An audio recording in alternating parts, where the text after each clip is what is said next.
And I tell you that even in the north now, a lot of people, especially young people, especially educated people, are saying that it's time for a southeastern president, and they see hope and promise in Peter Obi. As a political analyst, that's why his presence at this consultative group, even going to the extent of delivering a keynote address. Yes, a keynote address is something worthwhile. And that is what I want to ask. How significant is that? What message are these people of northern extraction are sending to Tinubu and the APC? Very good question. I think the message to Tinubu is that minus him and his cabal, the entire country is against him. The northern politicians, the northern technocrats, and all those who gathered at Continental Hotel today understand something. Even though Peter Obi, like the politician he is, he said the north can change Nigeria. I maintain, and I still maintain, the insecurity in Nigeria, especially in the north, rests on poverty. The rest of all that has been mentioned and everything. I've been in the financial industry for years. And I can tell anybody this, you can go and verify this in this country. I was in the financial industry. When you look for cash, you go to Kano. When you look for cash, you go to Kano. Kano was #1 place for cash.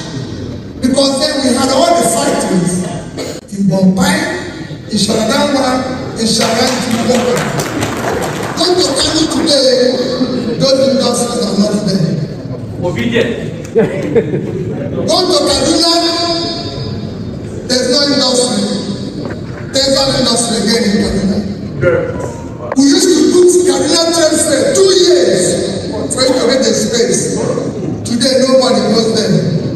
We used to go to Medugri for cash. Today nobody goes there. That is the poverty. And when you have poverty, you have criminality that you cannot control. Because when people don't know where the next thing will come from, you can never control your action. And they're easy to recruit. But in all these, it all rests squarely on governance, on government to solve that. And I've always said the North can change Nigeria. The greatest assets of this country is in the North. We can make more money, I say every year, we can make more money from farm agriculture than we make from oil. And I'm starting to prove in everything. This entire country produces less than 6 million tons of rice.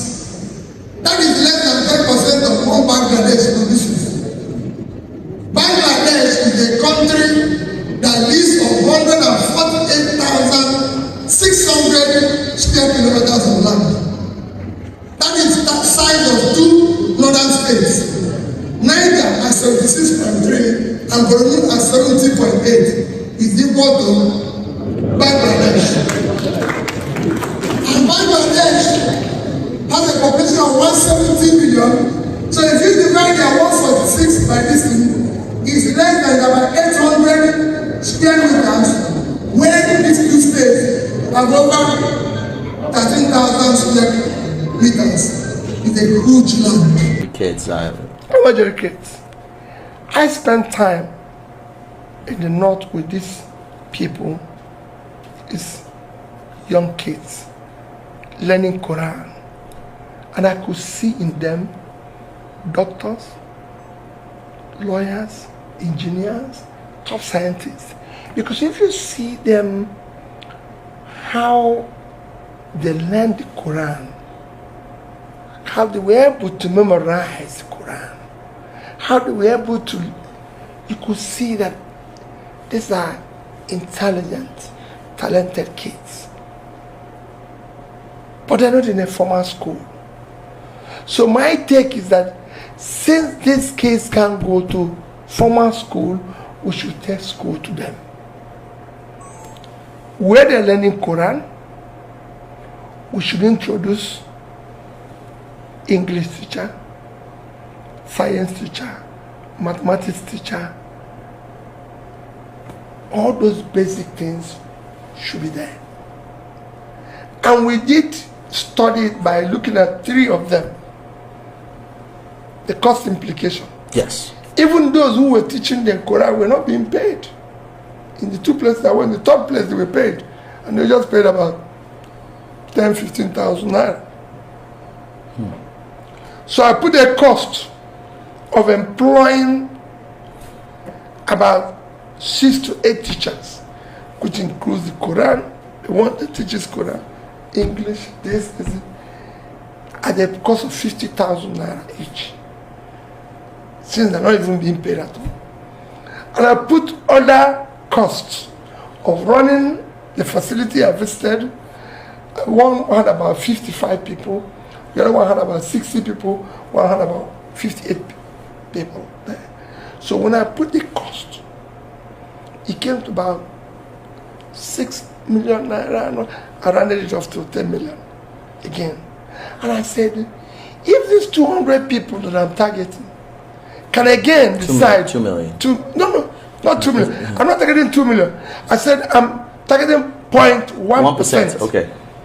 1% is 2 million. Okay. But I want 0.1%, 200,000. Okay. If 200,000 of them can decide to again, as a contribution to a better society, tomorrow, invest 10 million. We have 10 of such, we have 200 of such facilities, 200,000 of such facilities. If we can put in 10 million, 200,000 of such facilities, taking 50 people each, that's 10 million. That's almost more than half of out-of-school children. The problem you're seeing in Nigeria today, especially in the north, are people we did not educate yesterday, are people who did not pull out of poverty yesterday. And the same thing is what is happening in the south and everywhere. Those we did not educate, pull out of poverty, have become a problem for us, and we say we have insecurity. So in order not to increase that tomorrow, we need to start investing today. And again, we're talking about revenue. 20 million people, the Nigerians that we're talking about diaspora today. Nigerian diaspora, I don't think they're not more than, they're up to 20 million. No. Thank you. So if less than 20 million is actually giving us today remittances of about 20 billion. $20 billion. Imagine if we're able to train these 18-20 million out of school children and export them. That is double the revenue. So there's a lot we can do. We're investing in them for our own future. And that, for me, is what we should be doing.